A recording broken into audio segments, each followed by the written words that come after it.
Hey guys, Mitch with Prism Supply here. Today, I'm going to walk you through on the full installation of our foot clutch kit.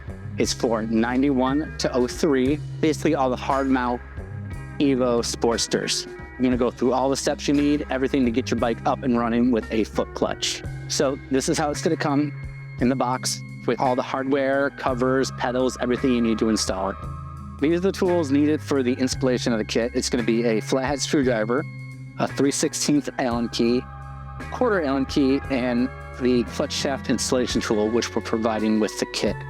Depending on your bike, you may need other tools to remove parts, but this is the tools you need to install the parts. First step in the process is to get the bike all leveled out on a nice level surface so you don't spill any of your primary oil out.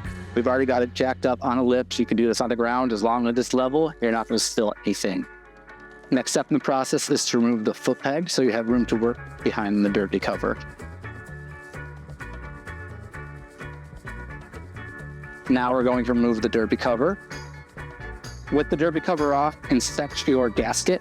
If it's beat up, chunked away or anything, it's time to replace. If not, you can reuse it again. Next step, you take the spring and the locking hex off the ramp. Now I'm going to remove the ramp and the clutch end, and there's a nut holding the ramp on, and you're going to want to keep that, so you're going to need that later. In order to loosen this nut, you have to turn the screwdriver clockwise. And now you're going to want to save that. So now I'm going to take the ramp out.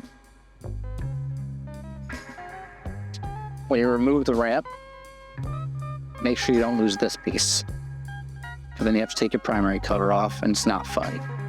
And now I'm going to remove the clutch cable from the primary cover. Next step is to plug the clutch cable hole with the bolts and O-ring provided. Once it's threaded in, torque it down.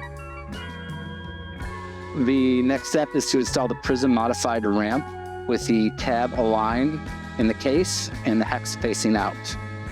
Now we're going to reinstall the nut from earlier onto the threaded adjustment shaft and adjust your clutch as per factory manuals. This time you're moving counterclockwise with your flathead screwdriver. To adjust the clutch, you're going to turn it counterclockwise till you just feel it seat snug, and then quarter turn clockwise direct. Snug, quarter turn. Snug, quarter turn.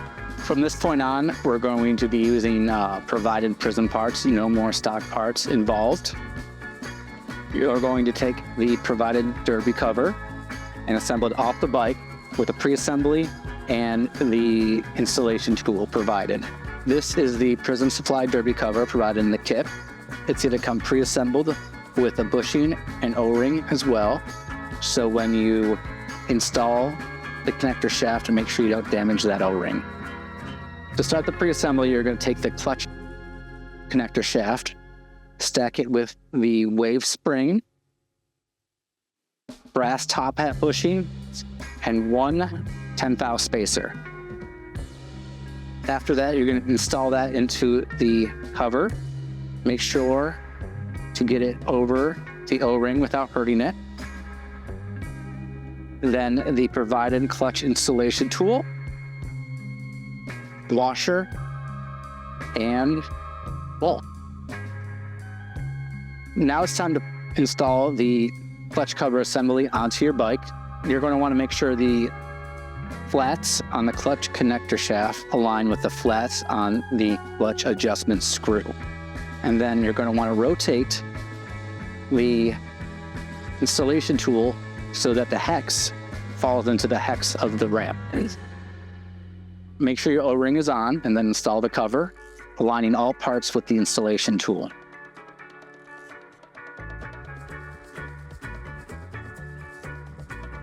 At this point, you'll notice the installation tool is hex shaped. That's to make sure that the alignment is correct. The top flat of the tool should be aligned parallel with the ground. It won't always be in this orientation, but whatever top flat should be parallel with the ground. Once snug, torque your bolts down in a star pattern. Now I'm going to remove the installation tool and the bolt holding it in and install the pedal. Now I'm going to remove the shifter so that the shifter doesn't interfere with the pedal installation. Install your pedal onto the shaft and secure it with the washer and bowl. Don't forget to use Loctite.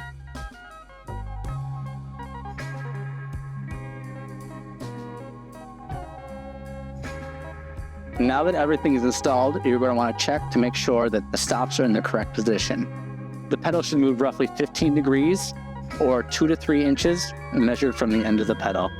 If you check your adjustment and it's more than 3 inches, what you want to do is add another shim to the assembly. If you check your adjustment and it's less than 2 to 3 inches, you're going to want to take a shim away from your assembly. The last step is to reinstall your foot peg. We're using one of our foot pegs, but it works with stock as well.